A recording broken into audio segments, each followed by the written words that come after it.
പറക്കുന്നുള്ളൂ, ആൺകുട്ടി വേണോ, നിനക്ക് വേറെ വിവാഹം കഴിക്കാം. സദ്യസ്ഥ പ്രിയവാദിനി ഭാര്യ കലഹപ്രിയയും വൃത്തികെട്ട സ്വഭാവക്കാരിയുമാണെങ്കിൽ നിനക്കെപ്പോൾ വേണമെങ്കിലും വിവാഹമാകാം. ഹൈന്ദവ ദർശനം പറയുന്നു.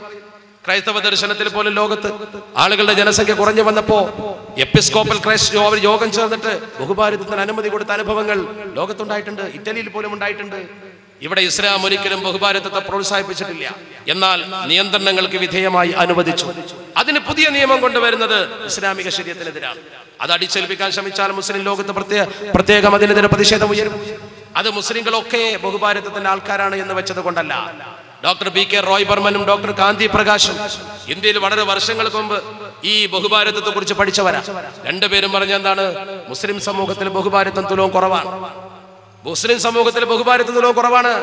ഡോക്ടർ ബി കെ റോയ് ബർമന്റെ പഠനം അനുസരിച്ച് മുസ്ലിങ്ങൾ ബഹുഭാര്യത്തിൽ 5ാം സ്ഥാനത്താണ്. നമ്മൾ മുമ്പിൽ 4 കക്ഷികൾ വരുന്നുണ്ട്.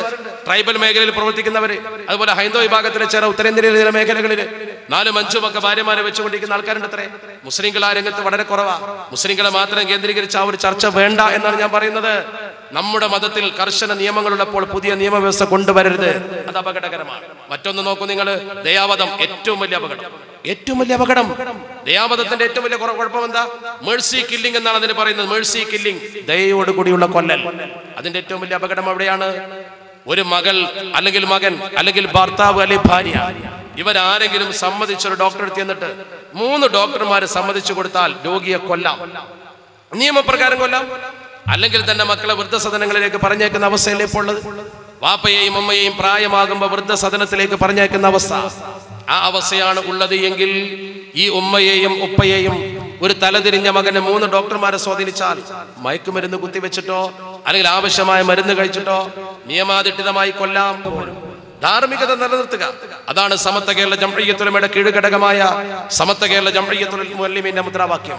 നവോത്ഥാനത്തിനും നവോത്കർഷത്തിനും ഒരു നവോത്കർഷം എന്ന് പറഞ്ഞാൽ ഇന്ന് കാണുന്ന തിന്മയിൽ അധിഷ്ഠിതമായ സമൂഹത്തെ സത്യത്തിന്റെ ധർമ്മത്തിന്റെ പന്ഥാവിലേക്ക് കൈപ്പിടിച്ചുയർത്തിക്കൊണ്ടുവരാൻ അള്ളാഹുവിന്റെ പരിശുദ്ധ ദീനിനെ കുറിച്ച് മക്കൾക്ക് ബോധനം കൊടുക്കണം. അള്ളാഹുവിന്റെ പരിശുദ്ധ ദീൻ ശരിക്കും നമ്മുടെ മക്കൾക്ക് പഠിപ്പിച്ചു കൊടുക്കണം. ഇവിടെ സമത്വ കേരള ജംഇയ്യത്തുൽ ഉലമ എന്ന പണ്ഡിത സഭയുടെ ആവിർഭാവത്തെ കുറിച്ച് 1-2 കാര്യം പറയട്ടെ. നമുക്കറിയാം, കേരളക്കരയിലെ മുസ്ലിങ്ങൾ അഭിമാനത്തോടു കൂടി ജീവിക്കുന്ന ഒരു സമൂഹമാണ്. ഈ കെട്ടുറപ്പ് ഇന്നിന്റെ സൃഷ്ടിയല്ല, ഇത് ഇന്നുണ്ടായതല്ല. ഈ കെട്ടുറപ്പ് നമുക്ക് പെട്ടെന്ന് ഒരു ദിവസത്തിന്റെ സൃഷ്ടിയായി ആരും തന്നതല്ല.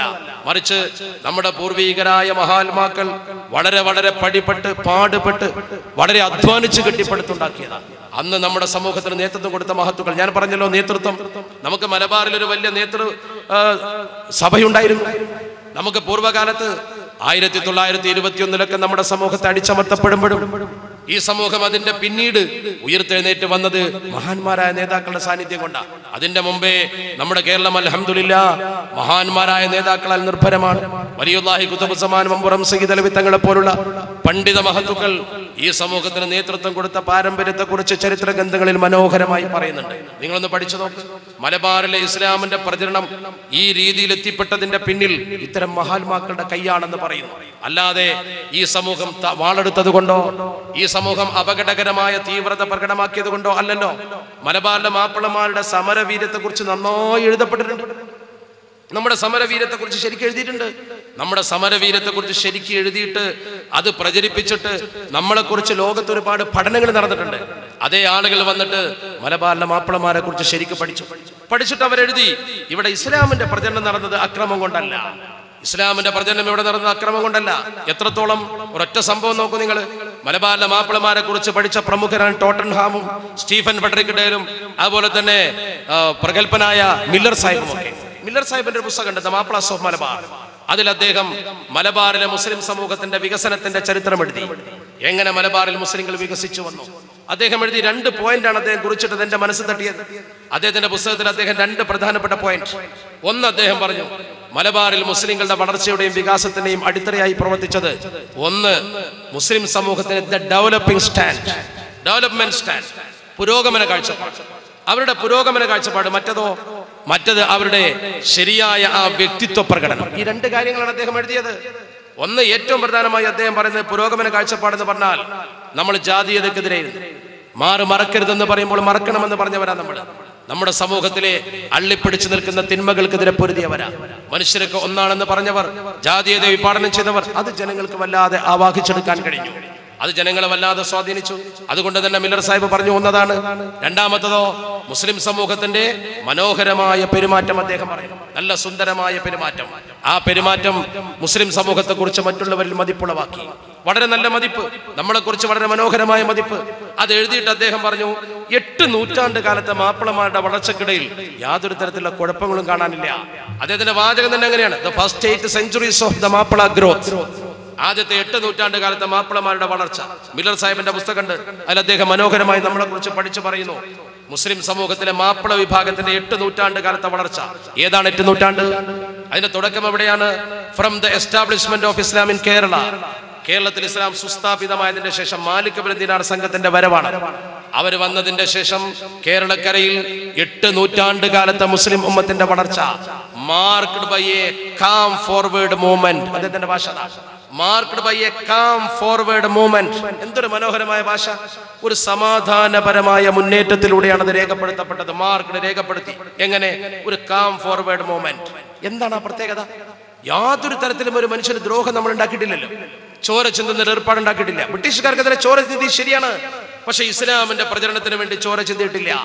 സമാധാനപരമായി മനസ്സിൽ നിന്ന് മനസ്സിലേക്ക് ജീവിതത്തിൽ അത് പകർത്തി കാണിച്ചു കൊടുത്തു. ആ ദീൻ മഖ്ദൂമുമാർ ഏറ്റുപിടിച്ചു. മഖ്ദൂമുമാരിൽ നിന്ന് പിന്നീട് നമ്മുടെ കേരളത്തിൽ സമത്വയാണ് ഏറ്റുപിടിച്ചത്.